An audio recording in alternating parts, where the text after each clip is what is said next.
ಶ್ರೀರಾಮಕೃಷ್ಣ ವಚನವೇದ ಗೃಹಸ್ಥರಿಗೆ ಬುದ್ಧಿವಾದ ಎಂಬ 4ನೇ ಅಧ್ಯಾಯದ ಮುಂದುವರೆದ ಭಾಗ. ಪರಮಹಂಸರು ಹೇಳುತ್ತಿದ್ದಾರೆ, ಸಾಯಂಕಾಲದ ವೇಳೆ ತಿರುಗಾಡಿಕೊಂಡು ಬರಲು ಯಮುನಾ ದಡಕ್ಕೆ ಹೋಗಿ ಬರುತ್ತಿದ್ದೆ. ದನಕರುಗಳು ಹುಲ್ಲುಗಾವಲಿನಿಂದ ಹಿಂದಿರುಗಿ ಬಂದಾಗ ಯಮುನೆಯ ಮರಳು ಗುಡ್ಡೆಗಳ ಮೂಲಕ ಹಾದು ಬರುತ್ತಿದ್ದವು. ಅವು ಕಣ್ಣಿಗೆ ಬಿದ್ದೊಡನೆಯೇ ನನಗೆ ಕೃಷ್ಣನ ಉದ್ದೀಪನವಾಗಿ ಬಿಡುತ್ತಿತ್ತು. ಕೃಷ್ಣ ಎಲ್ಲಿ, ನನ್ನ ಕೃಷ್ಣ ಎಲ್ಲಿ ಎಂದು ಹುಚ್ಚನ ಹಾಗೆ ಕೂಗಿಕೊಳ್ಳುತ್ತಾ ಅವುಗಳ ಕಡೆ ಓಡುತ್ತಿದ್ದೆ.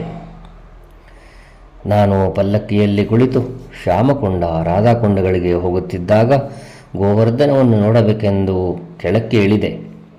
ಗೋವರ್ಧನ ಪರ್ವತ ಕಣ್ಣಿಗೆ ಬಿದ್ದೊಡನೆಯೇ ಸಂಪೂರ್ಣ ಭಗವದುನ್ಮತ್ತನಾಗಿ ನೇರವಾಗಿ ಓಡಿ ಹೋಗಿಬಿಟ್ಟು ಪರ್ವತದ ಮೇಲೆ ಹತ್ತಿ ನಿಂತುಕೊಂಡು ಬಾಹ್ಯ ಶೂನ್ಯನಾಗಿ ಬಿಟ್ಟೆ. ಆಗ ವ್ರಜವಾಸಿಗಳು ಅಲ್ಲಿಗೆ ಬಂದು ನನ್ನನ್ನು ಕೆಳಕ್ಕೆ ಇಳಿಸಿಕೊಂಡು ಬಂದರು. ಶ್ಯಾಮಕೊಂಡ ರಾಧಾಕೊಂಡಗಳ ಮಾರ್ಗದಲ್ಲಿದ್ದ ಹುಲ್ಲುಗಾವಲು, ಮರಗಿಡಗಳು, ಹಕ್ಕಿಗಳು, ಜಿಂಕೆಗಳು ಇವನ್ನೆಲ್ಲ ನೋಡಿ ನನಗೆ ಭಗವದುದ್ದೀಪನವಾಗಿ ಬಿಟ್ಟಿತು. ಕಣ್ಣಿನಿಂದ ಪ್ರೇಮಾಶ್ರು ಸುರಿದು ಬಟ್ಟೆಯೆಲ್ಲ ನೆನೆದು ಹೋಯಿತು. ಮನಸ್ಸಿಗೆ ಯೋಚನೆ ಬರಲಾರಂಭಿಸಿತು. ಕೃಷ್ಣನ ಕಾಲದ ಎಲ್ಲವೂ ಇವೆ, ಆದರೆ ಕೇವಲ ಆತನನ್ನು ಮಾತ್ರ ನೋಡಲಾಗುತ್ತಿಲ್ಲವಲ್ಲ. ಆಗ ಪಲ್ಲಕ್ಕಿಯಲ್ಲಿ ಕುಳಿತುಕೊಂಡಿದ್ದೆ. ಮಾತನಾಡುವ ಶಕ್ತಿಯೇ ಇಲ್ಲದಂತಾಗಿ ಬಿಟ್ಟಿತ್ತು. ಹೃದಯ ಪಲ್ಲಕ್ಕಿಯ ಹಿಂದುಗಡೆ ಬರುತ್ತಿದ್ದ. ನನ್ನ ಸಂಬಂಧವಾಗಿ ಬಹಳ ಎಚ್ಚರಿಕೆಯಿಂದ ಇರಬೇಕು ಎಂಬುದಾಗಿ ಆತ ಬೋಯಿಗಳಿಗೆ ತಿಳಿಸಿದ್ದ. ಬೃಂದಾವನದಲ್ಲಿ ಗಂಗಾಮಾಯಿ ಎಂಬುವಳು ನನ್ನನ್ನು ಬಹಳ ಆದರದಿಂದ ನೋಡಿಕೊಳ್ಳುತ್ತಿದ್ದಳು. ಆಕೆ ಒಬ್ಬ ಮುದುಕಿ. ನಿಧುವನದ ಹತ್ತಿರ ಕುಟೀರ ಕಟ್ಟಿಕೊಂಡು ಒಬ್ಬಳೇ ಇದ್ದಳು. ನನ್ನ ಮಾನಸಿಕ ಅವಸ್ಥೆ ಮತ್ತು ಭಾವ ನೋಡಿ ಹೇಳುತ್ತಿದ್ದಳು, ಇವರು ಸಾಕ್ಷಾತ್ ರಾಧೆಯ ದೇಹವನ್ನು ಧಾರಣೆ ಮಾಡಿಕೊಂಡು ಬಂದಿದ್ದಾರೆ. ನನ್ನನ್ನು ದುಲಾಲಿ ಅಂತ ಕರೆಯುತ್ತಿದ್ದಳು.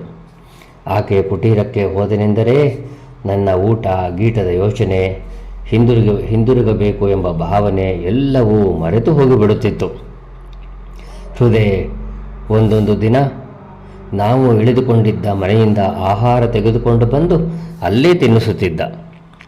ಆಕೆಯೂ ತಾನು ಮಾಡಿದ ಅಡಿಗೆಯನ್ನು ನನಗೆ ಬಡಿಸುತ್ತಿದ್ದಳು. ಗಂಗಾ ಮೈಗೆ ಭಾವ ಬರುತ್ತಿತ್ತು. ಆಕೆ ಭಾವಸ್ಥಳಾಗಿರುವುದನ್ನು ನೋಡಲು ಜನರು ದೊಡ್ಡ ದೊಡ್ಡ ಗುಂಪೇ ಬಂದು ಬಿಡುತ್ತಿತ್ತು.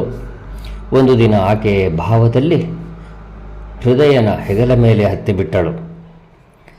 ಆಕೆಯನ್ನು ಬಿಟ್ಟು ಕಲ್ಕತ್ತಕ್ಕೆ ಹಿಂದಿರುಗಿ ಬರಲು ನನಗೆ ಇಚ್ಛೆಯೇ ಇರಲಿಲ್ಲ.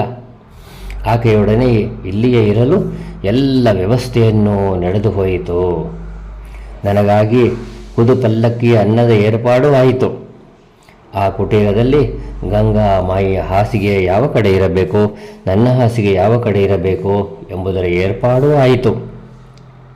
ಇದನ್ನೆಲ್ಲ ನೋಡಿ ಹೃದಯ ನನಗೆ ಹೇಳಿದ, ನಿಮಗೆ ಅಜೀರ್ಣ ರೋಗ, ನಿಮ್ಮನ್ನು ನೋಡಿಕೊಳ್ಳುವವರು ಯಾರು ಇಲ್ಲಿ?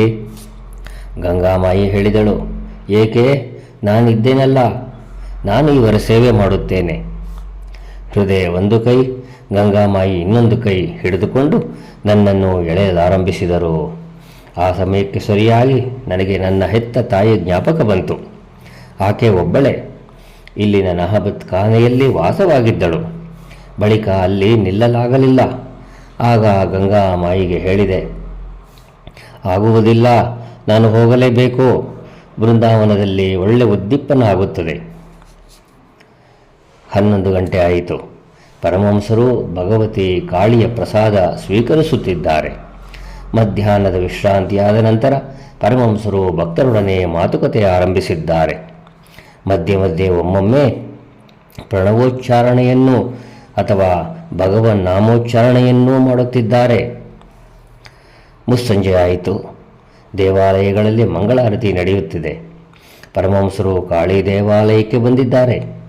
ಇಂದು ವಿಜಯದಶಮಿ ಆದ್ದರಿಂದ ಭಕ್ತರು ಮೊದಲು ಭಗವತಿಗೆ ಪ್ರಣಾಮ ಮಾಡಿ ಬಳಿಕ ಪರಮಹಂಸರ ಪಾದ ಧೂಳಿಯನ್ನು ಸ್ವೀಕರಿಸುತ್ತಿದ್ದಾರೆ. ಜೈ ರಾಮಕೃಷ್ಣ.